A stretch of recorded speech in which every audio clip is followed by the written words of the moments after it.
রাখার জন্য। আর সাজেশন ভিডিওতে আমরা দেখি মানবন্টনে গ্রামার তোমাদের টোটাল এই পার্টগুলো রয়েছে।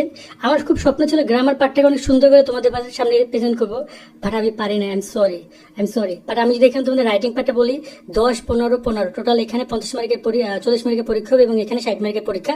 এটা কমপ্লিট সাজেশন আমি তোমাদেরকে দিয়ে যাচ্ছি। 10 মার্কের জন্য 10 নম্বরে যে কোশ্চেনটা আসবে ফর্মাল লেটার, এক্ষেত্রে ফর্মাল লেটার 3 ধরনের আসতে পারে। এক হচ্ছে তোমার অ্যাপ্লিকেশন আসতে পারে। অ্যাপ্লিকেশন আসলে তোমরা টোটালি এই যে প্রথম যে 10টা রয়েছে এই 10টা একটু পড়ে যাও। 10টা তোমাদের জন্য ভেরি ইম্পর্টেন্ট। এখান থেকে যে কোনো একটা আসবে। আর ফর্মের ভিডিওগুলো দেখো অ্যাপ্লিকেশন লেখার নিয়ম নিয়ে, একটা ভিডিও দিয়ে তুমি যে কোনো অ্যাপ্লিকেশন লিখতে পারবা। সেকেন্ড ব্যাপারটা হচ্ছে ইমেল আসতে পারে, ম্যাক্সিমাম বোর্ডে ইমেলও আসবে। এক্ষেত্রে ইমেল লেখার নিয়মগুলো নিয়ে আমাদের ভিডিও করা আছে, যারা ভিডিও দেখতে পারো। বাট এই একটা নিয়ম দিয়ে তুমি ইমেলটা লিখে ফেলবা, কেমন?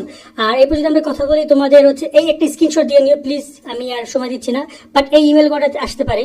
আর রয়েছে তোমাদের এখানে 11 নম্বরে রয়েছে তোমাদের লিসেন এন্ড ডিসক্রিপশন প্যারাগ্রাফ। দেখো প্যারাগ্রাফের ক্ষেত্রে এই প্যারাগ্রাফগুলো তোমাদেরকে পড়তে হবে। দেখো এটা হচ্ছে তোমার 2 ধরনের প্যারাগ্রাফ আসবে এবং প্যারাগ্রাফগুলো তোমাকে একটু বেশি সময় করে লিখতে হবে। 200 করে ওয়ার্ডের, দেখতে পাচ্ছ এই যে এখানে বলা হয়েছে 200 ওয়ার্ড করে লিখতে হবে। সো প্যারাগ্রাফের ক্ষেত্রে তোমরা এই প্যারাগ্রাফগুলো পড়বা। লিসেন এন্ড ডিসক্রিপশনের ক্ষেত্রে ইনশাআল্লাহ তোমাদের এখান থেকে কমন তোমরা পাবা। এছাড়া তোমাদের কম্পারিজন রয়েছে, এখানে তোমাদের কজ অ্যান্ড ইফেক্টের এই প্যারাগ্রাফগুলো পড়ে যাও। আশা করি এখান থেকে আসবে। দেখো এখানে অলরেডি কিন্তু অনেকগুলো কিন্তু অলরেডি তোমাদের এই লিসেনার ডিসক্রিপশনের মধ্যে রয়েছে। আবার অলরেডি তোমরা এসএসসি থেকে পড়ে এসেছো অনেক প্যারাগ্রাফ, দেখবা যে হুবহু কমন পড়ে গেছে। সেগুলো তোমরা অ্যান্সারটা কমপ্লিট করে দিও, কেমন? তো এইটা হচ্ছে আপাতত এই পয়েন্টের তোমাদের সাজেশনটা। আর সেকেন্ড আমি তোমাদের গ্রামার পার্টটা নিয়ে যদি কথা বলি, তোমরা 2024 থেকে অনেক বেশি প্রায়োরিটি দাও।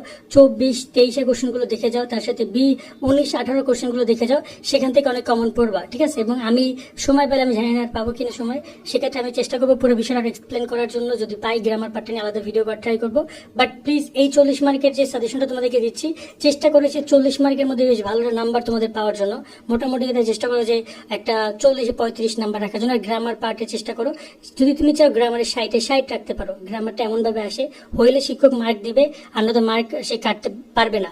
আর তোমাদেরকে একটা কথা বলি যে ইংরেজির ক্ষেত্রে বানায় লেখার সুযোগ রয়েছে। সো প্যারাগ্রাফের ক্ষেত্রে আমরা ফর্মেট ভিডিও করেছি, চাইলে সেই ফর্মেট ভিডিওগুলো দেখতে পারো। সেখান থেকে তোমরা চাইলে যে কোনো প্যারাগ্রাফ তুমি লিখতে পারো। তবে এখানে যেহেতু 200 ওয়ার্ডের প্যারাগ্রাফ, তোমাকে একটু বেশি লিখতে হবে। আর যদি কথা বলি তোমাদের এখানে পরীক্ষা ডেডলাইন নিয়ে, তোমরা একদিন সময় পাচ্ছ।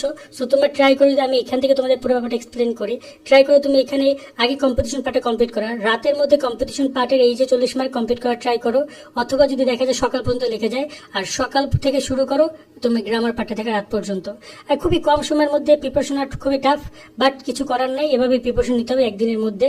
সো চেষ্টা করো রাত্রেবেলা গ্রামার কম্পিটিশন পার্ট এবং সারাদিন গ্রামার পার্টটার প্রতি টাইম দাও। গ্রামার পার্টে বেশি টাইম দাও, অনেকে গ্রামার পার্টে টাইম দিচ্ছ না, এই ভুলটা করো না, কেমন?